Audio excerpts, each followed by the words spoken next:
2015 में स्वच्छ सर्वेक्षण के परिणाम आए। इंदौर 149वें नंबर पर था। फिर इंदौर में नारा आया, इंदौर बनेगा नंबर 1। 2 साल बाद इंदौर देश का सबसे स्वच्छ शहर बन गया। फिर इंदौर ने नारा दिया, इंदौर हुआ है नंबर 1, इंदौर रहेगा नंबर 1। और दूसरी बार इंदौर फिर नंबर 1 बन गया। फिर हैट्रिक लगाएंगे का नारा तो तीसरी बार नंबर 1। फिर चौका लगाएंगे का नारा और चौथी बार नंबर 1। फिर 2021 का नारा, इंदौर लगाएगा स्वच्छता का पंच। और विज्ञान भवन में आयोजित समारोह में इंदौर स्वच्छता में 5वीं बार देश का नंबर 1 शहर बन गया है। लेकिन कैसे जो शहर 2015 में 149वें नंबर पर था, वो 2 साल बाद देश का सबसे स्वच्छ शहर बन गया? कैसे एक शहर जिसकी पहचान कभी पोहे जलेबी थे, आज उसमें स्वच्छता भी जुड़ गई है? कैसे इंदौर को स्वच्छता की ऐसी लत लगी कि इंदौरी चॉकलेट खाकर उसका रेफर भी सड़क पर नहीं फेंकते?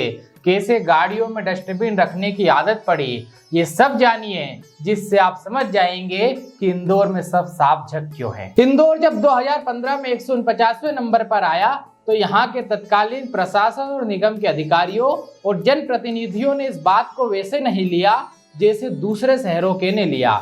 उनकी छाती पर तो ये नंबर 149वां नंबर इंदौर का देखकर जैसे सांप लौट गया। उन्होंने तय किया, इंदौर को अब नंबर 1 बनाएंगे। अभियान शुरू हुआ, पर बड़ी बड़ी समस्याएं। सबसे बड़ी समस्या इंदौर की देव गुराड़िया की पहाड़ी। इस पर पिछले कई सालों में इतना कचरा इकट्ठा हो गया था कि उसे जलाओ तो कई सालों तक लगातार जलता रहे, प्रदूषण करता रहे, फिर भी खत्म ना हो। तो फिर अक्कलदाड़ आई, जलाने का नहीं रिसाइकिल करने का काम शुरू हुआ। पहाड़ी के पास कचरा प्लांट बनाया गया।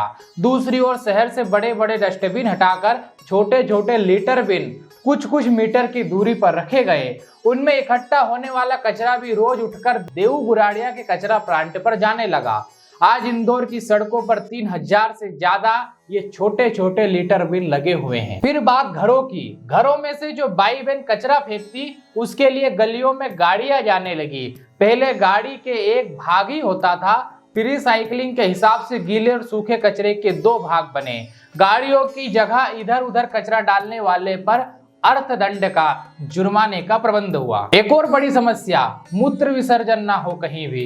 इसके लिए सार्वजनिक टॉयलेट बनाए जाने लगे, कम्युनिटी टॉयलेट बनाए गए। लोगों को लगता था पेट्रोल पंप के टॉयलेट स्टाफ के लिए होते हैं, वो सार्वजनिक नहीं होते। इसके लिए जन जागरण किया गया कि वे सार्वजनिक है। इधर उधर कचरा करने वालों पर जुर्माने ठोके जाने लगे। आज इंदौर में शायद ही कोई सार्वजनिक स्थानों पर आपको मूत्र विसर्जन करते दिखेगा। इंदौर में 200 से ज्यादा सार्वजनिक टॉयलेट हैं, 128 से अधिक कम्युनिटी टॉयलेट हैं, जिनके रख रखाव के लिए केयर टेकर की व्यवस्था है और ये टॉयलेट बड़े सुंदर हैं। इंदौर प्रशासन के लिए सबसे बड़ी समस्या था जन जागरण। इसके लिए उन्होंने इंदौर की सभी दीवारों पर चित्रकारी की, स्वच्छता का महत्व बताया। जन जागरण के लिए एनजीओ की सहायता ली गई। स्कूलों से लेकर वृद्धाश्रम तक स्वच्छता के महत्व, कौन सा कचरा गीला होता है, कौन सा सूखा, और इंदौर के अभियान के महत्व की जानकारी और प्रशिक्षण, ये सब दिए जाने लगे। कचरा करने वाले घरों से लेकर दुकानों तक अर्थदंड, रोड पर थूकने वालों से लेकर अन्य प्रकार की गंदगी करने पर स्पॉट फाइन की व्यवस्था की जाने लगी। तो लोगों में थोड़ी बहुत जो नहीं मान रहे थे वे समझने लगे। होली जैसा त्योहार मनाने के तुरंत बाद सड़कों को धोने का रिवाज, दिवाली के बाद रात 3 बजे से सफाई का काम शुरू करना, कोई रैली रेला निकलता और फूल बिखरते तो तुरंत सफाई होती। शादी में 7 की जगह 8 वचन दिए जाने लगे। 8वां वचन स्वच्छता का। तोहफे में डस्टबिन दिए जाने लगे। गीले कचरे से खाद घर में बनाने की ट्रेनिंग निगम द्वारा दी जाने लगी। आज इंदौर के 35,000 से अधिक घरों में गीले कचरे से खाद बनती है। घर के मलबे को, मृत पशुओं को तुरंत उठाने की व्यवस्था होने लगी। कचरा गाड़ियों में GPS लगाकर उन्हें ट्रैक किया जाने लगा। खराब होने पर तुरंत दूसरी गाड़ी की व्यवस्था। कुछ बाजारों को चुनकर आदर्श बाजार बनाए जाने लगे। कुछ सड़कों को इतना आदर्श बनाया गया कि वहां पिकनिक हो जाती है। और इससे भी बड़ी बात, घरों के पीछे की बैकलेन को भी आदर्श बनाया जाने लगा। आज वे बैकलेन इतनी आदर्श है कि वहां पर बैठकर खाना खाया जा सकता है।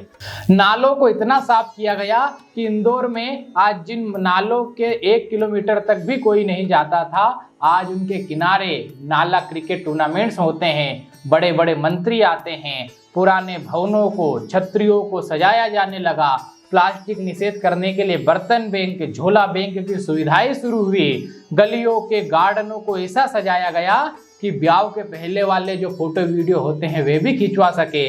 यानी इंदौर में बहुत कुछ हुआ है, हो रहा है, एक ही दिन में नहीं हुआ, ये रोज बढ़ता है। प्लास्टिक प्रबंधन का काम इसी वर्ष शुरू हुआ है, लेकिन इंदौर में ये पक्का है कि अब इंदौर दुनिया को स्वच्छता कैसे होती है ये बताने वाला एक शहर बन चुका है। किंतु इस यात्रा में सब सहयोगी है। इस यात्रा का जो आधार है वे तो हमारे स्वच्छता मित्र ही हैं। कोरोना काल में भी इंदौर में इन्होंने काम बंद नहीं किया। कड़ाके की ठंड में आधी रात को जब इंदौर सोता है तो ये सड़कें धोते हैं, सुबह उठकर झाड़ू लगाते हैं। जब हम लोग रंग पंचमी पर राजवाड़ा की गेर मनाकर घर जाते हैं तब ये स्वच्छता में भिड़ते हैं। इस उपलब्धि के यही हीरो है और इंदौरी इन्हें हीरो मानते भी हैं। आज स्वच्छता मित्रों के सम्मान की परंपरा शुरू हुई है और सम्मान ही नहीं उनके सहयोग की भी शुरू हुई है। अभी दिवाली के दिन ही इंदौरियों ने पटाखे जलाए तो आखिर में गली की झाड़ू निकाली और कचरा एक जगह इकट्ठा करके रख दिया, जिसे सुबह स्वच्छता मित्र उठाकर ले गए। वास्तविकता में यही इंदौर है। बहुत बड़ी संघर्ष गाथा है स्वच्छता की और इस संघर्ष गाथा के इंदौरी योद्धा है। बहुत कुछ कहा जा सकता है, लेकिन इतना भर कि इंदौर में स्वच्छता ऑडिटोरियम्स, भाषणों, संगोष्ठी और शोध पत्रों से बाहर निकल आई है। अब यहाँ स्वच्छता आदत बन गई है, स्वच्छता सभ्यता हो गई है। धन्यवाद।